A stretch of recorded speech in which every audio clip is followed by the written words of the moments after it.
Hello friends, ఈరోజు నేనైతే veg sandwich అయితే చేస్తున్నాను. అందుకొరకు మనకు కావాల్సినవి క్యారెట్, మొక్కజొన్న, అదేవిధంగా కీరా. నేనైతే కీరా ప్లేస్లో జుకినీ అయితే వాడుతున్నాను. మీరు కీరా కూడా వాడచ్చు. అదేవిధంగా ఆనియన్, అలానే 2 ఎల్లిపాయలు, అదేవిధంగా కొన్ని కొత్తిమీర, అదేవిధంగా నేను బటర్ కూడా వాడబోతున్నాను. ఇలా జుకినీని చిన్న చిన్న ముక్కలుగా కట్ చేసుకొని పక్కన ఉంచుకోవాలి. ఆ తర్వాత ఒక హాఫ్ ఆనియన్ని కూడా సన్నగా కట్ చేసుకొని అదే బౌల్లో వేసుకోవాలి. అలానే మొక్కజొన్న నేను ముందుగానే ఉడికించి పెట్టుకున్నాను అండి. అలానే ఒక హాఫ్ టమాటా కూడా చిన్న చిన్న ముక్కలుగా కట్ చేసుకొని మనము పక్కన ఉంచుకోవాలి. ఆ తర్వాత నేనైతే క్యారెట్ని కూడా చిన్నగా ముక్కలుగా అయితే కట్ చేశాను.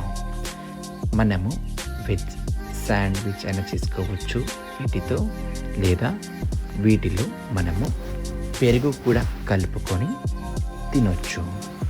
అంటే పెరుగు అందులో వేసుకొని కొద్దిగా సాల్ట్, మిరియాల పొడి కలుపుకొని కూడా నార్మల్గా తినొచ్చు. కానీ నేనైతే ఇప్పుడు వెజ్ శాండ్విచ్ చేస్తున్నాను కాబట్టి నేనైతే బ్రెడ్తో చేయబోతున్నాను. ఇదిగోండి, నేను సాల్ట్ వేసాను, అలానే మిరియాల పొడి కూడా వేసాను. ఇలా కలుపుతున్నా కదా, ఇక్కడ మీరు పెరుగు వేసుకొని డైరెక్ట్గా కూడా తినొచ్చు. ఆ తర్వాత ప్యాన్ హీట్ అయ్యాక అందులో నేను ఒక చిన్న ముక్క బటర్ వేసుకొని అలానే మనం కట్ చేసుకున్న అన్ని లోపల వేసుకొని మంచిగా కలుపుకోవాలి. ఆ తర్వాత 2 ఎల్లిపాయ ముక్కలని చిన్నగా కట్ చేసుకున్నవి నేనైతే వేసుకున్నాను.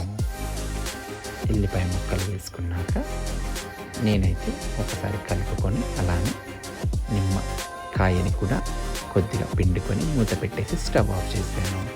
అలానే ఇటువైపు బ్రెడ్ని టోస్ట్ చేసుకోవడం కోసం నేను బటర్ని వేసి 2 బ్రెడ్ ముక్కల్ని మంచిగా టోస్ట్ చేసుకున్నాను. అటు ఇటు మంచిగా కాల్చుకున్నాను. ఇవి కాల్చుకున్నాక నేనైతే ఇప్పుడు మనము ఇలా బ్రెడ్ ముక్కల పైన మనం కట్ చేసుకున్న క్యారెట్, ఆనియన్, కీరా ఆర్ జుకినీ, అలానే మొక్కజొన్న సీడ్స్ దాన్ని వేసుకొని ఇలా సర్వ్ చేసుకొని తినడమే. Thank you for watching. Subscribe.